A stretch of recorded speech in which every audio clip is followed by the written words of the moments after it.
My quiet suburban life turned upside down the moment I returned from a 2-week business trip and found 4 massive military cargo containers blocking my driveway. For a second, I blinked hard, convinced I was hallucinating from exhaustion. But no, they were real. 4 towering, olive-green metal boxes lined up perfectly, like a barricade between me and my garage. I dropped my suitcase on the sidewalk. A bright yellow slip fluttered from my mailbox. I grabbed it with trembling hands. Notice of violation. Property owner has 30 days to remedy infractions or face further consequences. Containers will remain until all fines are paid in full. My blood boiled. Across the street, I saw the unmistakable figure of Penelope Graves, Pinecrest Haven's HOA president, striding toward me with a smug smile and a clipboard in hand. "Mr. Callahan, welcome home," she said, gesturing toward the containers as if unveiling a masterpiece. "I see you've noticed our enforcement action. Penelope, what is this? You can't just block my driveway." "Actually, we can. Section 17.9 of the bylaws gives U.S. authority to take reasonable measures to enforce compliance." She flipped a page on her clipboard. "You have 6 violations." 6. Her deputy, Carlene Mays, emerged from behind one of the containers. "The garden gnomes exceed the height restriction by 2 inches, she began cheerfully. "The bird feeder violates our wildlife ordinance. Your mailbox is the wrong shade of black." "That mailbox has been the same for 7 years, I said, stunned.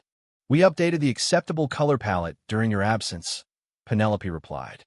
"All residents were notified by email." I pulled out my phone, checking frantically. I'd been in remote areas with no signal most of the trip. "This is insane. Rules are rules, Mr. Callahan. The total fine is $24,800, Penelope said smoothly. "Daily penalties apply, plus container placement fees." My neighbor, Greg Morton, jogged over. "Whoa, what the hell are those?" "They belong to the HOA now," Penelope snapped. "They're blocking the sidewalk," Greg pointed out. "They're on HOA common property." "Now if you'll excuse us." Penelope turned and walked off. Greg leaned in. "While you were gone, they fined Mrs. Wilkins $500 because her niece didn't have a visitor pass.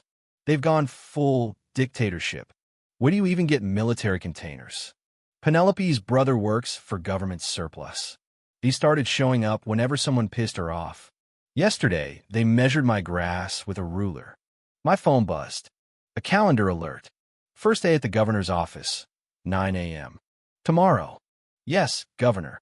After years as a state-level investigator, I'd just been appointed as the new governor tasked with housing reform. The irony wasn't lost on me. "Greg, can you drive me to a hotel? I need to make some calls." That night, I barely slept. Not because of the lumpy bed, but because pieces were falling into place. For 6 months, I've been investigating HOA abuse cases across the state. Pinecrest Haven came up more than any other. I had hoped to quietly move in before announcing my position. Penelope changed that. At 6 a.m., my phone rang. "Governor Callahan, this is General Harris from Fort Madison. We've located the missing cargo containers. They were never properly decommissioned. Someone's in serious trouble." "Thank you, General. I'd like to be there when you recover them." 3 hours later, I stood across from my house as military police arrived. Penelope and Carlene rushed over, faces pale. "What is happening?" Penelope demanded. A colonel approached. "Ma'am, these containers are U.S. military property, reported missing from Fort Madison 3 months ago. Can you explain how they got here?" Penelope stammered. "My brother assured me." "Your brother's name, please?" I stepped forward. "Colonel, I'm Adam Callahan. These containers are blocking my property." He saluted. "We'll remove them immediately, sir." Penelope's eyes widened. "Callahan, are you related to the new governor?" I smiled. "I am a governor, and I want to know why my HOA is using stolen military property to harass residents." Neighbors emerged, drawn by the commotion. Meredith Dawson, an elderly woman, shouted, "It's a crime, not a clerical error." "We'll address this at tonight's HOA meeting," I said calmly. As the containers were loaded onto transport trucks, Greg appeared beside me, grinning. Governor Callahan?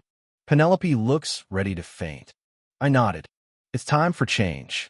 But Penelope wasn't done. That night, the community center buzzed with whispers. I slipped in the back row. At the podium, Penelope tried to keep her composure. Regarding the Reynolds property enforcement, she said tightly, there was a clerical error. Stealing military gear is more than a clerical error, Meredith called out. Thomas stood. Is Adam still expected to pay $24,800 for gnomes? The room erupted. Penelope slammed her gavel. Order. Board matters will be discussed privately. Why private? Someone shouted. That's procedure. She launched into a list of new violations. Wind chimes, fence height, van parking. One by one, residents began to groan, shake their heads. When public comment opened, I stood. I am Adam Khalifan. I have a few questions. Penelope smiled thinly. We welcome your input, Governor. When was the last independent audit? We do quarterly internal reviews. I said independent. Silence. Where did the military containers come from? That was a mistake. They appeared 3 months ago, exactly when Fort Madison reported them missing. They placed one at my house because my son's basketball hoop was too tall, a man called. Unapproved holiday lights, another shouted. A bird bath, someone else. Are you aware, I continued, that I've spent 6 months leading an investigation into HOA corruption? Pinecrest Haven has the highest complaint rate in the state. Gasps. I placed documents on the table. This isn't vengeance. It's accountability. Greg stepped forward. I have video of Penelope and Carlene marking my lawn at 5 a.m. Mrs. Dawson added, they made me repaint my front door 4 times. The Rodriguez family spoke up about their son's wheelchair ramp being fined. Penelope suddenly grabbed her things. Meeting adjourned. State law requires open meetings when finances are discussed, I said. This is Investigator Rao from the Attorney General's office. Rao stepped forward. We have warrants for financial records and property searches. Carlene bolted for the exit, but was intercepted by troopers. Outside, neighbors gathered, sharing stories. You knew this would happen, Greg said.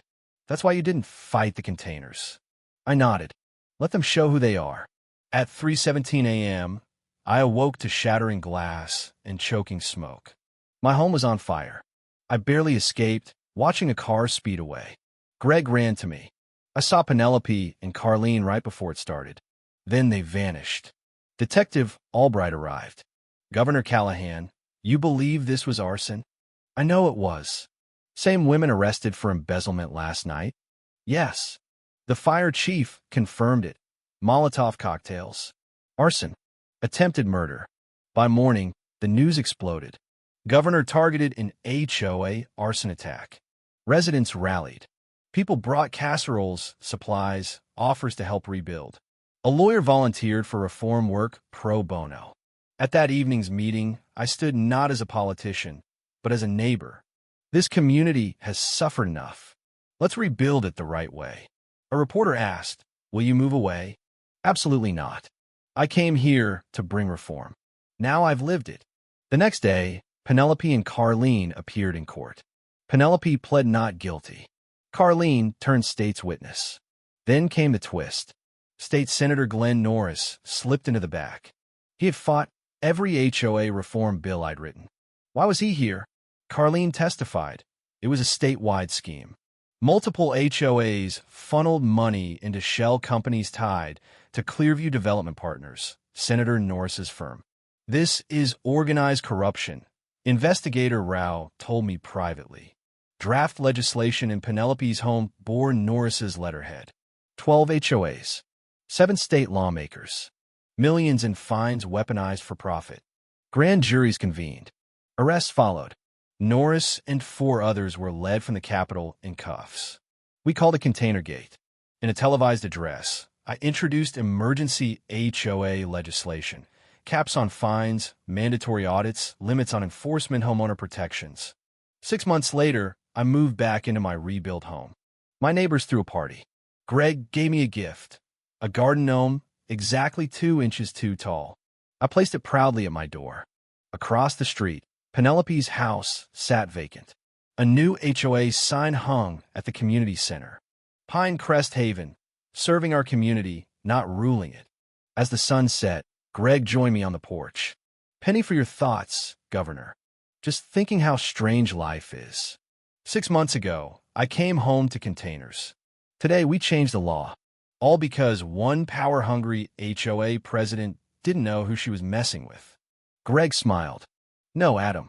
All because she didn't realize neighbors would finally stand together. We had built more than homes.